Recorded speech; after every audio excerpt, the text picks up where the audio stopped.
Hi everyone, it is Olivia here from the blog Agrarian Schoolhouse as well as the YouTube channel, and I want to continue on this style of video and talk about homeschooling tips. And today I want to talk to you a little bit about my writing opinions that I have currently. So just for context, my student is 3, she's my daughter, she's almost 4, and these are the materials that we're currently using for what I call writing or handwriting for her. We do reading, we have a reading book that we like to use, so we do the subject of reading, like learning to read. We do the subject of math, so we're starting our new math curriculum. I can link blog posts that talk about our curriculum, our math curriculum, and how I'm kind of thinking about that. And then we are doing writing. So this is writing opinions as of right now. So this is part of the Handwriting Without Tears, my first school book writing set. This is her first book of the package that we got. So package we got came with the chalkboard, chalk. They have short pencils, but they're teaching normal thickness pencil writing, right? And then it has my first school book and another school book that focuses on, it's like more square, and it focuses on lowercase letters. So these are all of the uppercase. Try to do a video just looking through the book from above so you can see it. Okay, so I'll do a flip through this way, so not super convenient, but it's all like right here. Okay, for the flip through, this is your first page. I'll start out with, let me get to the first page because there's some descriptive stuff here. Okay, so there are some pages where I'm not really sure what they're going for here. That's probably detailed in the teacher's guide, so you'll need to get that if you really want to know exactly what you're supposed to do with some of these pages, but I don't find them like imperative to, you know, being able to utilize the curriculum. Here are there's some coloring and tracing. I don't think we did any of these. Okay, this is more coloring, but it's also shapes, which is pretty cool. Grapes for circles. You could color both purple. Kind of have your student connect those two shapes with like the real world thing. More coloring, see, we didn't really do this. Okay, here we started doing the line work, so tracing the legs of the duck and the fence. And this is how it's structured and begins. You have a shape on this side, and then you have letters here. They group their letters by like writing shapes. Okay, so not like alphabetically necessarily, but here is their groupings, like grouping by diagonals. For example, here's the magic C shape that they're grouping by. So really, like, check this out, I think, if you're interested. Not very expensive. That's how it continues through with the letters. Some have chalkboard images on them as well. Some don't. Most do, though. Okay, so that continues on through the letters.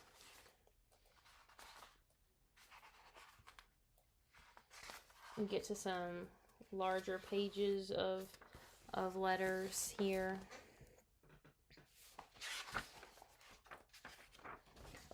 Okay, then you get some more like independent work without the tracing at the bottom. So anyway, but you get the gist of this. That is what we're using right now in our preschool. But we just went through, and she just did these recently. So you can see our little pencil marks that were going through the entire alphabet because we've gone through each individual uppercase letter. And then, goodness, we are working here. The pack also comes with a set of shapes And right now, I think we'll do some activities with the shapes, but as you can tell with this book, it has instructions on each page for building each shape with your pieces. And that might be really great for a student that's really struggling to get a certain shape, or if there's a certain letter that is of particular struggle. Sure. But we have not been using those shapes as we work through the letters. I started out that way, and it just takes a while, and it just takes extra time that I didn't think we were really getting the value out of it that we needed to. And we might finish this book and then go back. Well, this is what we will probably do. We went through this book. We did the letters towards the beginning, like building them, with the shapes, the wooden shapes. We'll probably go through once we finish the book entirely, or at least all of the uppercase letters, and build them one after the other. I think that would be a better use of your time than building each individual shape as you go.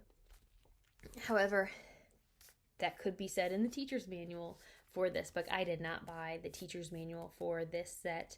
It was more money than the actual student materials, including the manipulatives and the chalkboard, so I didn't buy it. And I will go into that. So this book looks relatively simple, and that's where I was, and I even questioned, should I have bought the teacher's guide, because maybe I would have more context for what I'm supposed to be using, or how I'm supposed to be using the books, but I'm figuring it out. So it starts maybe pretty simple, and maybe that's where the teacher's guide would be more helpful, like if there is additional resources for how to talk to your student about these pages.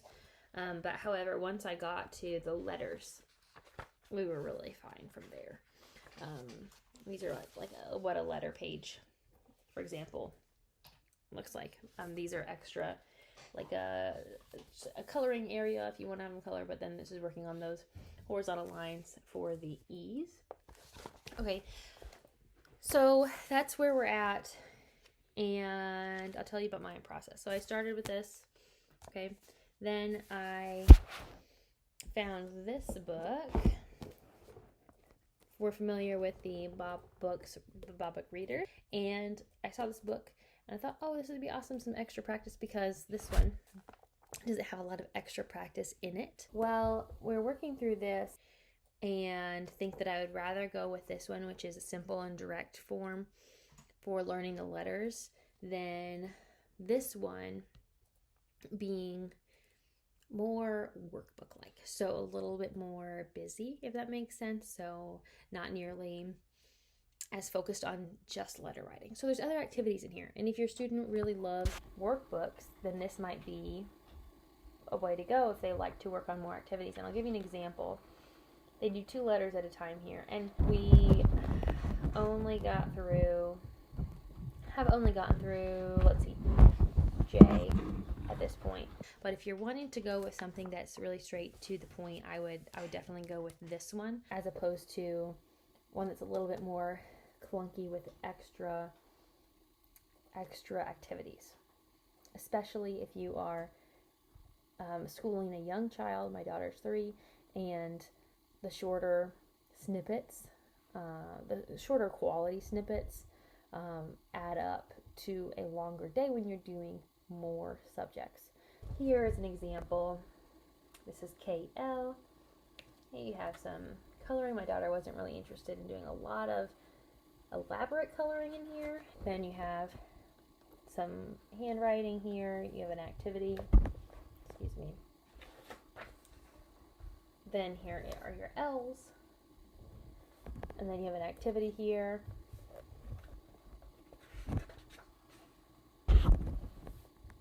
Another activity, and then you have book pages, and I think these are supposed to match specific sets of Bog books. We never utilize that, but if you have the set of Bob books that this goes with, that might be up your alley. Starts with following the Bob book alphabet, than the Bob Book Beginning Readers here. Maybe it is a companion resource if you have those books and your child is familiar with them. And here's the rhyming words. So that's where we are in that I paused this book. Now we're currently working on here, and I see the value of a very simple without the additional activities in here when we're doing a variety of subjects in more of a Charlotte Mason kind of format. So shorter lessons are what's encouraged in that philosophy, and you're doing a lot more varying subjects. So what else do I want to talk to you about here? I'm liking these. I think we'll buy probably more of these if she finishes this one and we want to do even more practice. Since we did this in pencil, probably go back in with a marker and she can practice again over the same pencil marks that she's made, kind of using it twice for practice, and she'll get a kick out of that, being able to use the marker in here. These are different pages. Ending pages or towards the end, and then it goes into numbers, I believe. Like, for example, here's an 8. And the chalkboard is growing on me. Comes with little chalk pieces, and right, normally it would be a dry erase marker set, but I don't know, this is really nice. I don't know if the firmness is also a good thing for writing letters and whatnot, having to bear down more on the chalk than you would have to on a marker. Maybe it's not, I don't know, but this is growing me, and I like it. So that being said, I don't think you have to start out with manipulatives with the Handwriting Without Tears curriculum, unless you want that extra practice, or your student is particularly like hands-on or learns better doing more hands-on building activities. So that's where we're at with our writing practice. It was homeschool tip number 2 is really, the simpler the better, in my opinion,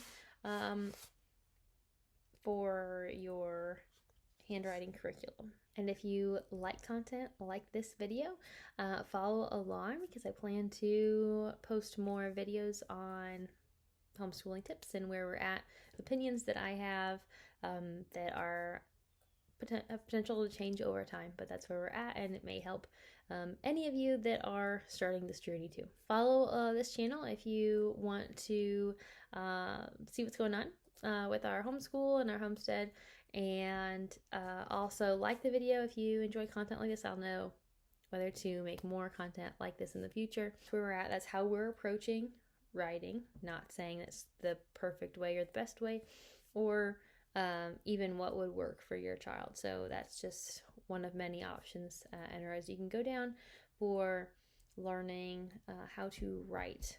But so far, I'm pleased with this curriculum.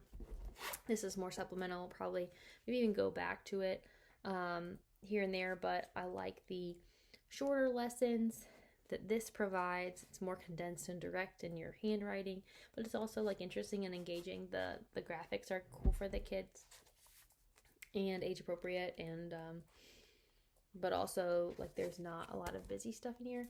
That allows us to do shorter lessons of various other things too. So handwriting isn't taking a whole lot of time, and that might help my kiddo enjoy it a little bit more, and we can get through potentially even more of their books. They have more levels of the Handwriting Without Tears books. I think their company is Learning Without Tears now, and check it out.